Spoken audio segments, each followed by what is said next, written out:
Hello once again. आज हम लोग पेपर 3 काला बेसिक का सॉल्यूशन देखने वाले हैं, लेकिन उससे पहले दो तीन जरूरी बातें। फर्स्ट, अगर ये आपको हमारा वीडियो अच्छा लग रहा है, सॉल्यूशन इजी लग रहे हैं, तो आप प्लीज हमारे यूट्यूब चैनल पे जाके सब्सक्राइब करिए, लाइक करिए और नए वीडियोस के लिए जो नोटिफिकेशन आ रहा है उसको ऑन कीजिए। सेकेंड थिंग इज दैट कि तक्षशिला साइंस इंस्टीट्यूट भोपाल में क्लास 11 के लिए एनरोलमेंट स्टार्ट हो चुका है 2026 की बैच के लिए। यहाँ पे फिजिक्स, केमिस्ट्री, मैथ, बायो के अलावा प्रैक्टिकल, जेईई, दूसरे सारे कोचिंग हो रहे हैं। सो अगर आप इस इंस्टीट्यूट में एनरोल करना चाहते हो तो आप अगर 15 जनवरी से पहले एनरोलमेंट कराओगे तो आपके लिए बहुत ही बढ़िया 10% स्कॉलरशिप है। अगर आपको कुछ भी डाउट से कुछ भी क्वेश्चन से क्वेरी है तो आप यहाँ पे वैभव सर को अपने मोबाइल से कांटेक्ट करके पूछ सकते हो, या तो कोचिंग पे आप विजिट कर सकते हो। So now let us start Gala basic paper 3। Okay, question 1 जो एमसीक्यूज है, 1 से 6 क्वेश्चन। If the graphs of equation are parallel lines there what is k। Again paper 2 में हमने बोला था लाइन अगर पैरेलल हो तो क्या होगा, a1 upon a2 equal to b1 upon b2 is not equal to c1 upon c2 होगा। ओके, यहां से आपको a1 a2 और b1 b2 c1 c2 निकालना है, लेकिन यहाँ पे नॉट इक्वल टू, ये कंडीशन आपको ध्यान नहीं देना है। सो आपके लिए सिंपल ये हो गया a1 upon a2 equal to b1 upon b2। So a1 मतलब 3 हो जाएगा और a2 मतलब 2 हो जाएगा, b1 मतलब 2k हो जाएगा जो कि y का कोएफिशिएंट है, और b2 मतलब 5 हो जाएगा। तो इसको अगर कंपेयर करें, क्रॉस मल्टीप्लाई करें तो 15 इक्वल टू 4k, मतलब कि 15/4 इक्वल टू k। सो अपना ऑप्शन जो है 15/4, option C is the correct one. So again and again chapter 2 में से या 3 में से आपको एक जैसे सारे क्वेश्चंस आएंगे, पैरेलल या तो कोइंसाइड या तो no solution. Okay, next let us move on. Next question, second number. Okay, if alpha and beta are the roots of the equation 3x square plus 2x plus 1x minus k plus 5 and alpha plus beta equal to alpha beta, this is the most important thing. अगर आपको alpha plus beta equal to alpha beta दिया मतलब कि minus b by equal to c by a तो cancel हो जाएगा, simply minus b equal to c। अब ये कंडीशन हम लोग यहाँ पे फॉलो करेंगे। ये कंडीशन कैसे फॉलो करेंगे, देखो यहाँ पे माइनस बी आपको ये रहा, सो माइनस बी है तो minus in bracket 2k plus 1 आएगा। ब्रैकेट करना जरूरी है क्योंकि बाहर माइनस है, सो साइन चेंज हो सकती है। इक्वल टू सी मतलब क्या आएगा, सी मतलब आएगा ये minus in bracket k plus 5। देखो माइनस माइनस दोनों साइड से कैंसिल हो गया, डन। सो k यहाँ पे शिफ्ट करें तो 2k माइनस k और 1 जो है राइट हैंड साइड शिफ्ट करें तो 5 minus 1, so k equal to answer आएगा हमारा 4, जो कि ऑप्शन सी है। Done. So whenever alpha plus beta equal to alpha beta, so minus b equal to, so ये कंडीशन आप इजीली देख सकते हो। Okay, next third question, the 10th term of AP. अब यहाँ पे देखो, फर्स्ट ऑफ ऑल तो आपको ये लग रहा होगा कि तो सर एपी कैसे बन रहा है, क्योंकि डिफरेंस पता नहीं चल रहा है, डिफरेंस क्या आ रहा है। तो देखो हम क्या करेंगे, इसको पहले एपी बना है √2 तो एज इट इज। अब √8 तो आपको पता होना चाहिए, √8 मतलब कि 4 2 होता है, सो 2√2 होता है, तो √8 होगा 2√2। ओके, नेक्स्ट √18 मतलब 9 2 होता है, तो ये होगा 3√2। सो देख सकते हो अब आपका ये एपी बन रहा है। अब यहाँ पे 10th टर्म पूछा है, लेकिन थोड़ा दिमाग से चला, अगर कोई फॉर्मूला यूज भी करें तो भी इजी आ जाएगा। देखो फर्स्ट टर्म में 1√2 आ रहा है, सेकंड टर्म में 2√2 आ रहा है, थर्ड टर्म में 3√2 आ रहा है, तो ऑब्वियसली 10th टर्म में क्या होगा, 10th टर्म में होगा 10√2। सिंपल है। ओके, बट यहाँ पे ऑप्शन तो है नहीं आपके पास, सो अगेन हम क्या करेंगे, इसका उल्टा प्रोसेस करेंगे। जैसे 9 का 3 बाहर आया, अगर वो 3 अंदर जाएगा तो 9 हो जाएगा स्क्वायर, तो सेम वे अगर 10 अंदर जाए तो 10 का स्क्वायर क्या हो जाएगा, 100 हो जाएगा। So your answer is 200. So option B is the correct one. So यहाँ पे दो चीजें सीखने को मिली आपको. फर्स्ट, आपको ये फर्स्ट साइड पे AP नहीं लग रहा है, देखो. सो फर्स्ट हमने AP को बनाया. सेकंड, ये सिंपल है कि first term 1√2, second term 2√2, third term 3√2, तो सेम में 10th टर्म होगा 10√2 और 10√2 को सिंपलीफाई करके आंसर क्या है अपना √200. Done. So now next question number 4. The distance of PXY from the origin. ये आपको कंपल्सरी रट्टा मारना ही है, रट्टा मारना ही है. बहुत सारे पेपर में ये क्वेश्चन रिपीटेडली पूछा गया है. ओरिजिन मतलब 0 0 होता है और point P x, y. So distance अगर हम लोग देखें तो डिस्टेंस फॉर्मूला यूज करें तो x minus 0 the whole square plus y minus 0 the whole square होगा. सो अल्टीमेटली क्या हो जाएगा ये x square plus y square, जो कि आपका ऑप्शन ए है. लेकिन कंपल्सरी ये आप रट्टा मार लो, इसको आपको सिंपलीफाई करने की जरूरत नहीं है. सेम क्वेश्चन आने के चांसेस बहुत है. डन. ओके, नेक्स्ट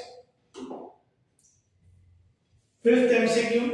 अब थोड़ा यहाँ पे आपको ट्रिगो का नॉलेज होना चाहिए, क्योंकि विदाउट नॉलेज ऑफ ट्रिगो ये आप सॉल्व नहीं कर सकते. 1 plus tan square into 1 minus cos square theta. Okay, 1 plus tan square into 1 minus cos square theta. अब देखो यहाँ पे आपको एक फॉर्मूला मैंने बताई थी, अगर याद हो तो sec square minus tan square always 1 होता है. So tan square उस तरफ जाएगा तो sec square हो जाएगा 1 plus tan square. सही है. सो यहाँ पे ये जो 1 प्लस tan स्क्वायर इसकी जगह क्या हो जाएगा sec स्क्वायर थीटा हो जाएगा और 1 माइनस cos स्क्वायर. तो सेम में दूसरा एक फॉर्मूला आपको पता होगा sin square plus cos square 1 होता है. तो अगर cos स्क्वायर उस तरफ जाएगा तो sin स्क्वायर हो जाएगा 1 माइनस cos स्क्वायर. ओके, सो 1 माइनस cos स्क्वायर क्या हो जाएगा आपका sin स्क्वायर हो जाएगा. अब इसको आप sin cos में कन्वर्ट करो तो sec स्क्वायर पता होना चाहिए 1 बाय cos स्क्वायर होगा और sin स्क्वायर तो एज इट इज रहेगा. सो अल्टीमेटली ये हो गया sin square by cos square, मतलब कि क्या हो गया ये tan स्क्वायर थीटा हो गया. So option C is the correct option. But again and again आपको ये जो फॉर्मूलाज है ये फॉर्मूला आपको पता होने चाहिए, तभी ये क्वेश्चन आपसे सॉल्व हो सकता है. Done. Okay, next.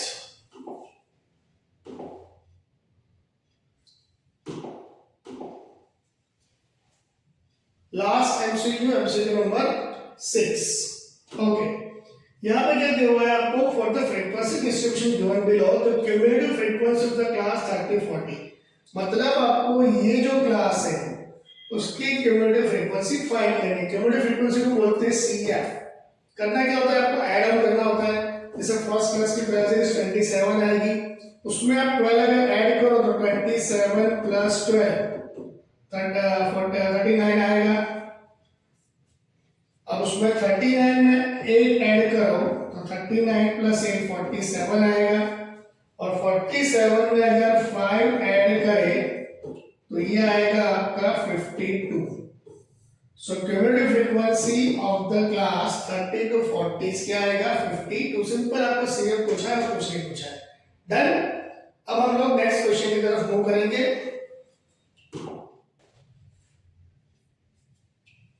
Question 7. The LCM of smallest prime number, the LCM of smallest prime number and the smallest composite number. अब देखो स्मॉलेस्ट प्राइम कौन सा होगा, स्मॉलेस्ट प्राइम कौन सा होगा. रिमेंबर 1 जो है वो प्राइम भी नहीं है, कॉम्पोजिट भी नहीं है. ये चीज याद रख लेना. 1 is neither prime nor composite, neither prime nor composite. 1 आप किसी में भी काउंट नहीं कर सकते हो. सो स्मॉलेस्ट प्राइम होगा 2 और स्मॉलेस्ट कॉम्पोजिट क्या होगा, स्मॉलेस्ट कॉम्पोजिट होगा 4, क्योंकि 3 भी प्राइम नंबर है इसलिए. अब इन दोनों का आपको एलसीएम लेना है. सो 2 के तो फैक्टर एक ही होगा 2 into 1 और 4 का होगा 2 स्क्वायर ऑब्वियसली 2 into 2 तो दोनों का मिला के एलसीएम क्या आएगा 2 स्क्वायर आएगा एलसीएम मतलब जो ज्यादा पावर हो वो सो आंसर क्या आएगा अपना 4 देन सो ये भी आप एक तरह से रट्टा मार सकते हो कि स्मॉलेस्ट प्राइम और स्मॉलेस्ट कंपोजिट का जब भी एलसीएम पूछे तो वो आएगा 4 then okay next question number 8 again जो हमने अभी आगे क्वेश्चन किया उसी का ये सेम क्वेश्चन है लेकिन वर्डिंग चेंज है the sum and the product of zeros are equal सही है तो वही चीज हुई ना यहाँ पे सम मतलब अल्फा प्लस बीटा प्रोडक्ट मतलब अल्फा बीटा अब ये दोनों इक्वल है so minus B upon A equal to C upon अभी हमने एमसीक्यू किया इस तरह का so minus B equal to C यही रिजल्ट यहाँ पे काम आएगा अब यहाँ पे बी क्या है तो ये अपना बी है और ये सी है सो माइनस बी है तो ये माइनस और ये माइनस कैंसिल होकर प्लस हो जाएगा ये और इक्वल टू सी सी मतलब क्या होगा 5k माइनस 1 को यहाँ शिफ्ट करें तो प्लस हो जाएगा और k उस तरफ जाएगा तो माइनस होगा so 4 equal to 4k so ultimately k का आंसर क्या आएगा 1 so your answer is 1 done so again whenever sum and product are equal तो आप ये फिक्स कर लो कि माइनस बी इक्वल टू सी 100% आएगा देन आपको कंपेयर करना और कुछ करना नहीं है okay next question number 9 in an 80 marks test of mathematics the probability of Ryan scoring 80 out of 80 marks अब देखो प्रोबेबिलिटी का अगर फॉर्मूला पता हो तो ऊपर आएगा नंबर ऑफ फेवरेबल आउटकम्स सही है और अपॉन में आएगा number of total outcomes number of total outcomes done अब 80 मार्क्स का एग्जाम में टोटल कितने पॉसिबल आउटकम हो सकते हैं मतलब कि बच्चे के टोटल कितने मार्क्स आ सकते हैं देखो आप 1 आ सकता है 2 आ सकता है 3 आ सकता है अप टू एक लेकिन 0 भी आ सकता है सो हम लोग को 0 भी काउंट करना पड़ेगा तो 0 से लेके 80 तक मार्क्स आ सकते हैं सो टोटल 81 ऑप्शन बन सकते हैं बराबर और उसमें से फेवरेबल मतलब उसको कितने मार्क्स चाहिए स्कोर करने के लिए 80 मार्क्स तो 80 चाहिए 80 मतलब एक ही आउटकम हुआ सो ऊपर आएगा 1 so the probability of 80 out of 80 marks is 1 upon 81 right सबसे इजी ये भी आप फॉर्मूला रट्टा मारो तो हो जाएगा और सबसे सिंपल क्वेश्चन साइंस में तो स्कोर स्कोर ऑलवेज सबको पता है कि आपका कैश मार्क है equal to 1 clear okay next question number 11 a tangent of a circle intersects circle at point simple again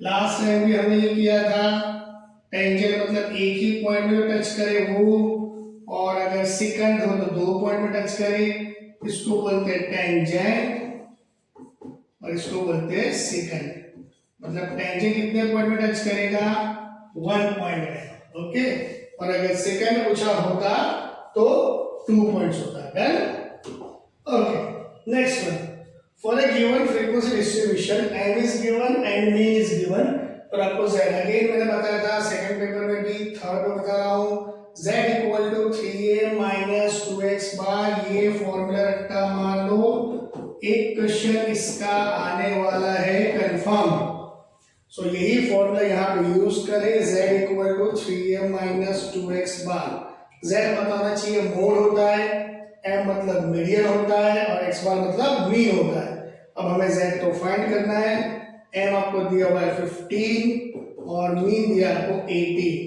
सो 15 3 जा 45 और 18 2 जा 36 तो आंसर आएगा 9 z इक्वल क्या हो जाएगा 9 सो ये फॉर्मूला यूज हो ऐसा एक या दो क्वेश्चन तो पेपर में 100% आने वाला है डन ओके नेक्स्ट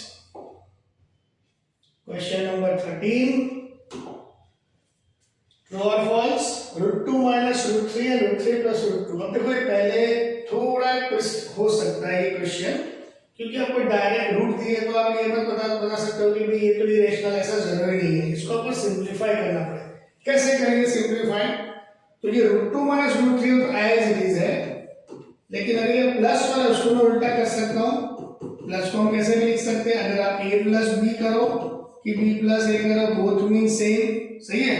सो अगर आप इसको ऐसे शिफ्ट करें, इसका रीजन क्या है, तो रीजन ये है कि अगर आपको ये फॉर्मूला याद हो a minus B into A plus B, तो क्या हो जाएगा, वो A square minus B square हो जाएगा ना। तो सेम वही फॉर्मूला बताने के लिए मैंने इसको उल्टा कर दिया। देखो a माइनस बी हो गया, a प्लस बी हो गया, सो ये क्या हो जाएगा, a स्क्वायर हो जाएगा और ये क्या हो जाएगा, b स्क्वायर हो जाएगा। इधर 2 हो जाएगा और 3, सो इसका आंसर आएगा -1। सो ये अब तो रेशनल आ गया। सो अगेन जस्ट रूट देखने से आप नहीं बोल सकते कि इरेशनल है कि रेशनल है। उसको अगर ब्रैकेट को सिंपलीफाई कर तो क्या चलेगा, तो यहाँ पे -1 रेशनल है, यहाँ पे इरेशनल। सो इसका मतलब ये जो स्टेटमेंट है वो स्टेटमेंट कैसा है आपका, फॉल्स है। Done. Next question 14, a polynomial of degree n has at most n plus 1। At most मतलब क्या, एट मोस्ट मतलब ज्यादा से ज्यादा। फॉर एग्जांपल मैं ऐसा करूं, पॉलिनोमियल इसको मैं ऐसे लिखूं x square minus 3x plus 5, तो इसके ज्यादा से ज्यादा 2 जीरो हो सकते हैं, मतलब 2 जीरो भी हो सकते हैं, एक हो सकते हैं 0, लेकिन 2 से ज्यादा नहीं हो सकते। अगर यहाँ पे क्यूब करूं मैं x क्यूब प्लस 1, तो इसका मैक्सिमम एट मोस्ट 3 जीरो हो सकते हैं, मतलब जितना हाईएस्ट पावर हो एट मोस्ट उतने ही जीरो हो सकते हैं। अब यहाँ पे डिग्री n है तो एट मोस्ट कितने जीरो आ सकते हैं, n जीरो आ सकते हैं, लेकिन यहाँ पे लिखा है n प्लस 1, सो ये स्टेटमेंट भी क्या हो गया, फॉल्स हो गया। Done. Okay, next 15 question, again true false. The graph of equation 3x plus 4y 24 intersect x axis in 8, 0। अब इसको सिंपल आपको क्या करना है, बहुत दिमाग नहीं लगाना है। ये जो पॉइंट दिया है उसको मैं यहाँ पुट अप करूंगा। अगर वो सॉल्व कर रहा है, अगर वो सॉल्व कर रहा है तो आंसर अपना सही है। x की जगह क्या पुट अप करेंगे, 8, और y की जगह 0 पुट अप करेंगे। सो ये तो 24 हो गया, ये 0 हो गया। सो यस 24 into 24 मतलब ये सही आ रहा है। So the given statement is true. Done. आपको जब कोई भी पॉइंट दे तो आपको सिंपल वो पॉइंट इक्वेशन में पुट अप करना है। अगर दोनों साइड सेम आंसर आ रहा है तो यस वो उसको सॉल्व करेगा। Okay, next. अब ये थोड़ा अच्छा क्वेश्चन है और उसको हम बोल सकते हैं कि आप थोड़ा वो प्रैक्टिस करो तो इजी हो जाएगा। प्रोबेबिलिटी ऑफ हैविंग 53 मंडेज, इसमें तो शॉर्टकट ट्रिक बताऊंगा अभी मैं। पहले आप लोग मेथड देख लें। 53 Mondays in the year 2020। Year को फोकस करना, क्योंकि ईयर लीप ईयर हो अगर तो डेज चेंज हो जाएंगे। जहां पे लीप ईयर है क्योंकि वो 4 से डिवाइड हो सकता है, इसलिए बोलते हैं इसको लीप ईयर। तो लीप ईयर में कितने डेज होंगे, 366। तो आपको करना क्या है, सिंपल 366 को 7 से डिवाइड करना है। क्यों 7 से ही डिवाइड कर रहा हूं, because a week contains 7 days, Monday to Sunday. So अगर आपको यहाँ पे ईयर पूछे से 366 किया, अगर मैं बोलूं जनवरी मंथ पूछूं तो यहाँ पे आएगा 31, लेकिन डिवाइड तो 7 से ही करना है। अगर आप डिवाइड करें 7 5 जा 35 होगा, 7 2 जा 40। सो जो भी रिमाइंडर आया upon 7, this is your answer.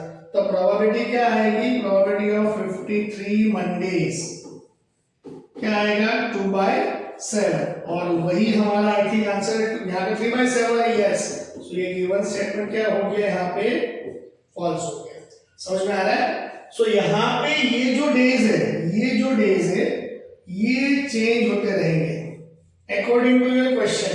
यहाँ पे ईयर था तो 366 किया, मान लो लीप ईयर ना हो 365 होगा, मान लो जनवरी मंथ तो 31 होगा, मान लो मार्च मंथ तो 31, अप्रैल 30 होगा, वो जो भी चेंज हो, लेकिन ये फिक्स रहेगा डिवाइड बाय 7। और आंसर क्या आएगा, जो भी रिमाइंडर है डिवाइड बाय 7, ये फिक्स आंसर होगा। Done.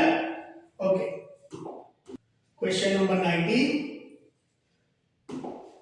A basket of fruit contain 12 mangoes, 15 apples and 20 oranges. Find the probability of the event that a fruit selected random from the basket is a lychee fruit. अब देखो basket में क्या क्या चीज है, mangoes है, apples है and oranges. और आपको क्या निकालना है, तो आपको निकालना है लीची। सो इसको बोलते हैं इम्पॉसिबल इवेंट, सही है ना, क्योंकि अगर मैंगोज एप्पल है ऑरेंजेस है तो उसमें से लीची कहां से निकलेगा? सो इसका प्रोबेबिलिटी क्या आएगा? प्रोबेबिलिटी आएगा 0। ओके, क्योंकि इम्पॉसिबल इवेंट है, so probability is 0। Okay, next question, जो कि अच्छा क्वेश्चन है और इसके लिए आपको एक फॉर्मूला जो है वो पता होनी चाहिए, तभी ये क्वेश्चन होगा। If the mean of first n natural numbers, मैंने बताया था आगे के पेपर में कि mean of n natural number का फॉर्मूला ये है n plus 1/2। This is the mean of n natural number. और वो क्या दिया हुआ है आपको? वो दिया हुआ है 5n/9। सही है। अब क्रॉस मल्टीप्लाई करो तो 9n plus 9 equal to 10n। So 9n उस तरफ शिफ्ट होगा तो 9 equal to 10n minus 9n, so n equal to आएगा 9। सही है। सो रिमेंबर, ये जो तीन फॉर्मूला आपको दे रहा हूं मैं, वो तीन फॉर्मूला आप रट्टा मार लो। n नेचुरल नंबर हो तो उसका मीन होगा n प्लस 1/2। अगर n इवन नंबर हो तो इसका मीन होगा n प्लस 1, क्योंकि इवन नंबर का समेशन क्या होता है? n इंटू n प्लस 1 होता है। सो इसका मीन होगा n प्लस 1। और ऑड नंबर हो अगर तो उसका मीन होगा n। ये तीनों फॉर्मूला मीन के। सो अगर ये आपको लर्न हो गया तो आपके लिए ये क्वेश्चंस इजी हो सकते हैं। डन। n नेचुरल नंबर उसका mean n plus 1/2, n even number उसका मीन n प्लस 1, और n ऑड नंबर उसका मीन क्या आएगा? n आएगा। डन। सो ये जो फॉर्मूला लर्न है तो आपको लिए ये क्वेश्चन इजी। अदरवाइज अगर फॉर्मूला लर्न नहीं है तो आपके ये क्वेश्चन टफ रहेगा। Okay, now next join A B का पार्ट आएगा। अब यहां पे देखो क्या दिया हुआ है। यहां पे दिया हुआ है आपको फर्स्ट क्वेश्चन की बात करो, 21 क्यूबॉइड का है। तो यहाँ पे लेंथ, ब्रेड्थ और हाइट दी हुई है। सो हमें फाइंड करना है टीएस ऑफ क्यूबॉइड। तो टीएस ऑफ क्यूबॉइड क्या होगा? टीएस ऑफ क्यूबॉइड का फॉर्मूला आपको पता होना चाहिए, 2LB plus BH plus HL। Okay, 2LB, अगर हम इसको L मान के चले, ये हमारा B हो गया और ये हमारा H हो गया।